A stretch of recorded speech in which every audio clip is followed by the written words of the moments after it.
merupakan kebutuhan yang utama dalam banyak contoh kasus ya, baik di Indonesia atau di luar Indonesia. Perebutan kekuasaan itu harus diawali dengan menyiapkan persenjataan, karena ini adalah perebutan kekuasaan, karena ini adalah kudeta, bukan suksesi biasa. Kita kalau melihat suksesi itu ada dua macam suksesi, ada suksesi yang berlangsung biasa, berlangsung normal, tapi ada suksesi yang tidak berlangsung normal. Suksesi yang berlangsung normal pun itu juga bisa berakibat adanya kericuhan. Amerika misalnya, ini kan sedang suksesi ya, tapi sudah mulai tergambar ada beberapa kerusuhan ya di sejumlah kota ya.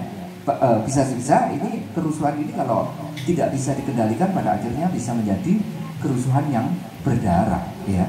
Jadi perebutan kekuasaan yang berdarah. Karena itu suksesi itu adalah suksesi yang normal, suksesi yang biasa, ada suksesi yang tidak biasa, jadi abnormal, dan itu bisa berupa suksesi berdarah.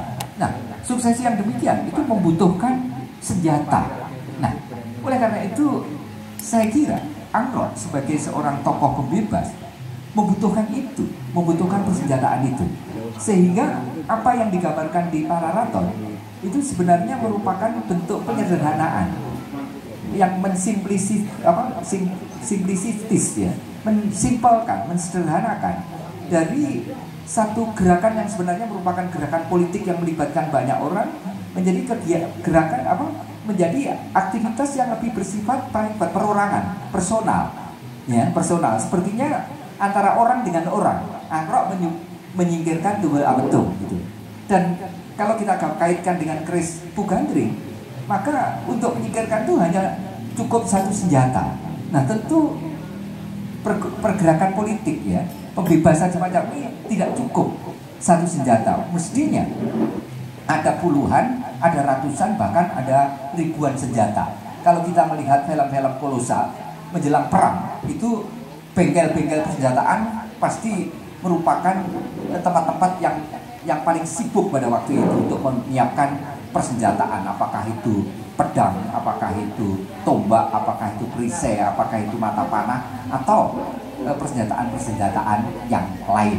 Jadi apa yang digambarkan di Pararaton memang lebih kelihatan personal gitu ya, antara seseorang melawan seseorang yang lain, antara Angrok melawan Tunggul Ametung. Karena itu targetnya hanya orang terhadap orang ya. Memang faktor kuncinya ya Tunggul Ametung ya. Tunggul Ametung disingkirkan melalui tangan, melalui figur orang lain yang dalam konteks ini nanti adalah Kepu Hijau yang nanti akan kita bicarakan. Baik, Bapak Ibu dan saudara-saudara sekalian, jika dengan demikian, jika kita menggunakan analisis ya, analisis yang interpretatif ya, ini lebih interpretatif ya. Analisis interpretatif ini, pemesanan keris terhadap Pugandring ini dalam rangka ya, dalam rangka suksesi pemerintahan, dalam rangka perebutan kekuasaan, dalam rangka pembebasan Timur Gunung Kawi dari pendudukan Kadiri, dengan target yang pertama, dengan TO yang pertama itu adalah menyingkirkan penguasa Kadiri di daerah pendudukan, yaitu Tunggul Ametung. Kendedes itu adalah persen ikutannya. Jadi yang disingkirkan terlebih dulu adalah Tunggul Ametung. Nah, Kendedes itu persen ikutannya. Karena apa? Kendedes adalah istri Tunggul Ametung, dan sesuai dengan model ya, model pampasan pada waktu itu, pampasan penjarahan pada waktu itu, seperti yang pernah saya sebut, ada 3 macam jarahan, yaitu jarah kekuasaannya, jarah hartanya, dan jarah wanitanya. Sehingga Kendedes itu adalah unsur ikutan. Karena suaminya terkalahkan, maka istrinya menjadi Sri Jarahan, menjadi pampasan, semacam pampasan perang. Nah, ini faktor yang pertama yang saya sebut sebagai push faktor ya, sebagai push faktor. Nah, kemudian ada faktor yang berikutnya. Ini terkait bukan push faktor tapi menjadi pull faktor, yaitu faktor penarik. Faktor penarik ini sifatnya lebih subjektif. Kalau tadi objektif, ini lebih subjektif. Jadi subjektif Angrok. Jadi ada keinginan subjektif dari Angrok, dan untuk memenuhi keinginan itu maka salah satu yang dibutuhkan itu adalah mendapatkan senjata, yaitu keris bertuah yang dibuat oleh Bu Gandring. Ini faktor yang kedua ya, faktor yang kedua. Jadi ini yang merupakan merebut Dedes dari Tunggul Ametung untuk mendapatkan tuah kekuasaan, untuk mendapatkan tuah kekuasaan. Jadi Ken Dedes menurut keterangan di dalam Pararaton, menurut pengkisahan di dalam Pararaton itu adalah perempuan yang bertuah, ya. Dan perempuan inilah memiliki tuah kekuasaan, ya. Kita masih ingat ya, pada pertemuan pada minggu yang lalu ketika kita membicarakan Ken Dedes itu memiliki ciri-ciri yang tidak dimiliki oleh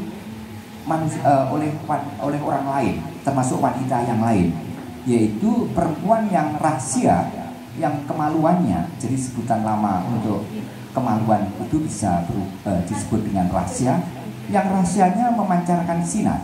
Kalau dalam istilah Sanskertanya itu memancarkan praba, ya, memancarkan praba. Nah, apa makna perempuan yang memancarkan praba? Perihal makna ini sempat ditanyakan oleh Angrok kepada guru rohaninya, yang sekaligus juga bapak angkatnya, ya, yaitu ditanyakan kepada Logawi. Logawi menyatakan bahwa perempuan yang memiliki ciri demikian itu adalah Sri Nareswari. Ya, baik, saya akan mengutip saja keterangan di dalam Pararaton tentang Sri Nareswari itu ya. Ini keterangan di Pararaton ya. Nah, jadi saya akan kutipkan saja bagaimana pemaknaan Logawi tentang perempuan yang memiliki indikator rahasianya memancarkan praba. Saya kutip saja, ini kutipan dari Pararaton. Yang memiliki ciri-ciri demikian itu adalah perempuan yang paling utama, yang dalam istilah Jawa Tengahan dalam Pararaton itu disebut dengan Sri Nareswari. Sri itu untuk sebutan wanita atau perempuan. Nah, Nareswari itu dari kata Naraiswari, yaitu perempuan yang paling utama. Nah, meskipun orang berdosa, ya, meskipun orang berdosa, jika memperistri perempuan itu akan menjadi maharaja. Nah, inilah ya yang menjadi apa ya, daya pikat Angrok ya untuk mendapatkan Ken Dedes. Jadi bukan semata-mata karena Ken Dedes itu cantik, ya. Ken Dedes cantik, Pararaton juga menggambarkan Ken Dedes sebagai perempuan yang cantik, bahkan digambarkan kecantikannya itu melebihi kecantikan yang Sasadara, melebihi kecantikan rembulan, dan kecantikannya dikenal di antero timur Gunung Kawi. Jadi bukan hanya dikenal oleh warga di satu desa, tapi sampai lintas desa gitu ya. Bahkan kabar viral tentang kecantikan Ken Dedes itu pada akhirnya juga sampai ke telinga Tunggul Ametung juga, yang ini juga menjadi pendorong Tunggul Ametung untuk mendapatkan Ken Dedes. Jadi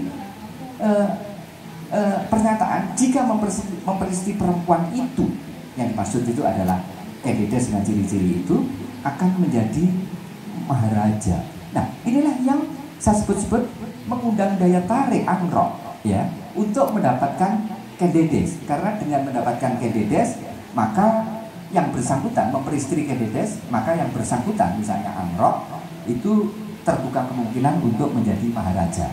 Persoalannya, Ken Dedes itu sudah bersuami. Oleh karena itu untuk mendapatkan Ken Dedes, maka suaminya mesti disingkirkan. Nah, inilah yang akhirnya menjadi berantai, yaitu memperistri Ken Dedes dengan yang pertama, ya. Jadi butir yang pertama berupaya untuk dapat memperistri Ken Dedes. Bagaimana caranya?